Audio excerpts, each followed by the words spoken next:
Elizabeth Cotten was a black folk and blues musician and an amazing guitarist who was born in 1893 in what is now Carrboro, North Carolina. This is her story. Elizabeth first picked up her brother's banjo when she was around 7 years old, and a couple years later, she bought her first guitar for $3.75 with her own money. Now, she started playing that, became really good at it, and in her early teens, she wrote her first song called Freight Train. Now, here's what's really cool. Because she was left-handed, she played her brother's banjo backwards, and then when she picked up a guitar, she did the same thing, but played it backwards and upside down. For some context, most left-handed guitar players play it backwards, but they get it restrung so that the bass strings are still on the top. She did it completely upside down, therefore creating her own picking style, finger picking style, that became known as Cotten Pickin.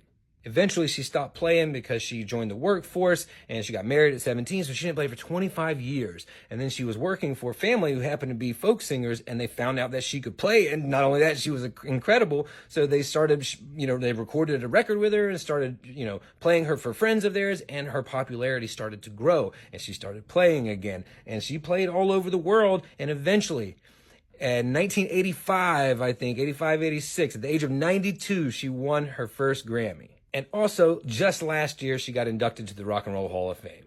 Now, here's what I think is the coolest thing. She took what could have been a perceived flaw or like a limitation or limiting belief, or she could have told herself, I'll never be able to play like the greats. But she flipped the script quite literally and created her own style of playing that nobody could emulate, although many folk singers and guitarists tried to emulate over the years. It was totally influential.